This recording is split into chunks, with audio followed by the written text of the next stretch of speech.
सस्नेह आशीर्वाद। 13 तारीख को मैंने कुंवर नारायण की कविता के बहाने आपको समझाने का प्रयास किया। कविता क्या है यह भी समझाने का प्रयास किया। आज उनकी अपने पाठ्यक्रम में संकलित दूसरी कविता बात सीधी थी पर, इस कविता में कवि ने ऐसे लोगों पर कटाक्ष किया है जो सहज बात को, सरल बात को भी अपने भाषा ज्ञान को प्रदर्शित करने के लिए कठिनतम शब्दों का प्रयोग करने का प्रयास करते हैं, जिसके कारण उस सहज सरल बात का भाव ही खत्म हो जाता है। जो भाव वो व्यक्त करना चाहता है वो भाव पूर्ण रूप से व्यक्त ही नहीं हो पाता है और कठिनतम शब्दों की वाहवाही उसे ऐसा करने के लिए और प्रेरित करती है।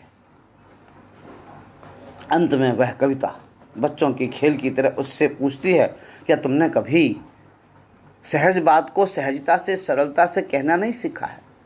क्या उसको घुमा फिरा कर करने का ही तुम्हारा अभ्यास है? यदि ऐसा है तो तुम्हारा परिश्रम व्यर्थ है,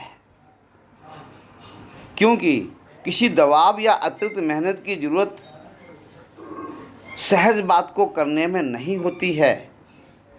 सहजता से ही समझाई जा सकती है, उसे दुरूहता से नहीं समझाई जा सकती है। इसलिए सहज शब्दों का प्रयोग काव्य में किया जाना चाहिए।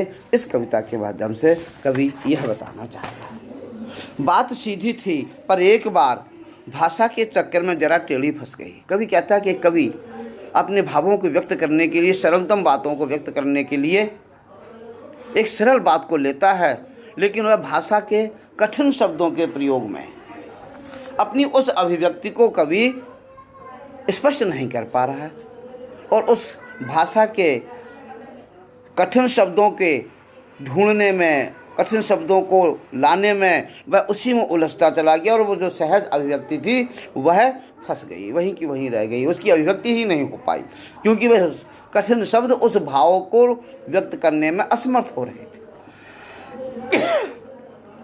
उसे पाने की कोशिश में भाषा को उल्टा पलटा कवि कह रहा है कि कवि ने उस भाव को प्राप्त करने के लिए, उस भाव को पाठकों तक, श्रोताओं तक पहुंचाने के लिए या उस भाव को व्यक्त करने के लिए भाषा के विविध स्वरूपों में घूमता रहा, भाषा के विविध रूपों को देखता रहा, ढूंढता रहा, उलटता पलटता रहा, शब्द खोजता रहा, शब्द ढूंढता रहा, कठिन शब्दों की खोज करता रहा, सरल बात को कठिन शब्दों से कहने का प्रयास करता रहा, तोड़ा मरोड़ा, घुमाया फिराया, अर्थात भाषाओं के कोशों को, शब्दकोशों को, शब्द समूहों को ढूंढता रहा, शब्दों को, नए नए शब्दों का निर्माण करता रहा, लेकिन कि शायद इससे बात बन जाए या फिर भाषा से बाहर आए।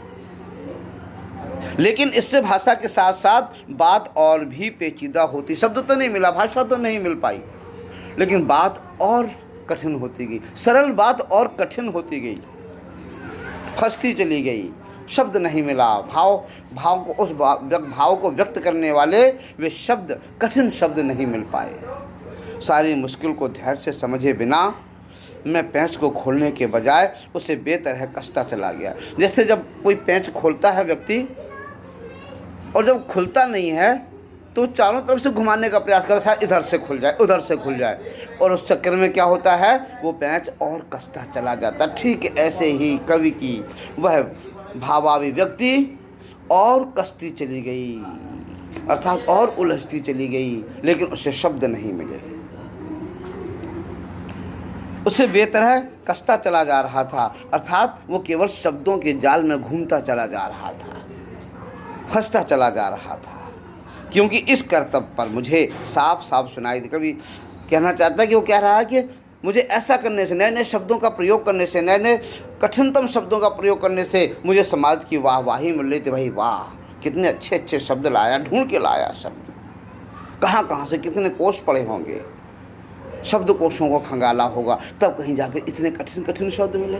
समाज की वाहवाही तो मिल गई, लेकिन भाव नहीं मिल पाया। उस कविता का वो भाव नहीं मिल पाया जो भाव वो व्यक्त करना चाहता था उन कठिन शब्दों में।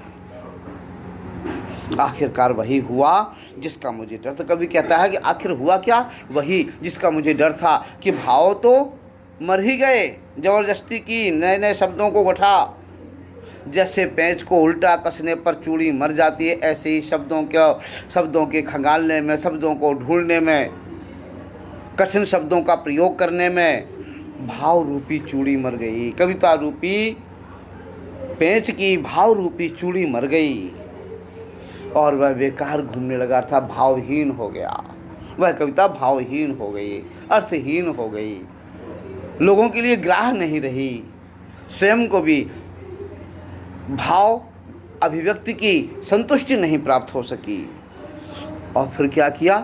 हार कर मैंने उसे कील की तरह उसी जगह ठोक दिया। जैसे चूड़ी मर जाने के बाद क्या करते, कील को वैसे ही ठोक देते। ठीक कभी कह रहा मैंने ही कठिन शब्दों को, अलंकार युक्त शब्दों को वैसे ही क्या वैसा उसमें ऐसे ही ठूंस दिया, भले ही भाव मर गया हो। जब शब्द को वैसा ही ठूंस दिया तो परिणाम क्या हुआ? ऊपर से तो लगा बहुत सुंदर शब्दावली है, पर अंदर से न तो उसमें कसाव था, अर्थात भाव रूपी कसाव नहीं था, न ताकत और न उस भाव को व्यक्त करने का उसमें सामर्थ्य था। बात ने जो एक शरारती बच्चे की तरह मुझसे खेल रही थी, जो वह बात, वह भाव जो मुझसे एक बच्चे की तरह मेरे अंदर खेल रहा था, वही मुझसे पूछ बैठा। मुझे पसीना पहुँचते हुए देखकर मुझसे उसने पूछा, मुझे इस भावों उलझे हुआ देखकर उसने पूछा, क्या तुमने भाषा को सहूलियत से बरतना कभी नहीं सीखा? क्या तुमने भाषा को सहज रूप में प्रयोग करने का अभ्यास नहीं किया? तुमने भाषा को सहज रूप में प्रयोग करने का अभ्यास नहीं किया, इसीलिए आज कविता का भाव खत्म हो गया है। आज अभिव्यक्ति का भाव, अभिव्यक्ति का सहज मार्ग खत्म हो गया है। तुम्हारी कविता में शब्द सौष्ठव है, कठिनतम शब्दों का समूह तो लग रहा है, लेकिन जो कविता हृदयग्राही होनी चाहिए, जो कविता जन जन के द्वारा गुनगुनाने योग्य होनी चाहिए, वह सामर्थ्य कविता में नहीं रह गई। जैसे तुलसीदास जी की कविता अनपढ़ से लेकर बड़े से बड़े विद्वानों तक के कंठ की शोभा बन जाती है। सूर, तुलसी, मीरा, कबीर की कविताएं सबके हृदय में सब हृदयंगम कर लेते हैं, सहज में हृदय तक समाहित हो जाती हैं। ऐसी कविता होनी चाहिए। केवल कठिनतम शब्दों के प्रयोग के चक्कर में फंसकर कविता की मूल भाव को नष्ट नहीं करना चाहिए। यही बात कुंवर नारायण जी अपने इस कविता के माध्यम से कहना चाहते हैं। हरि ओम।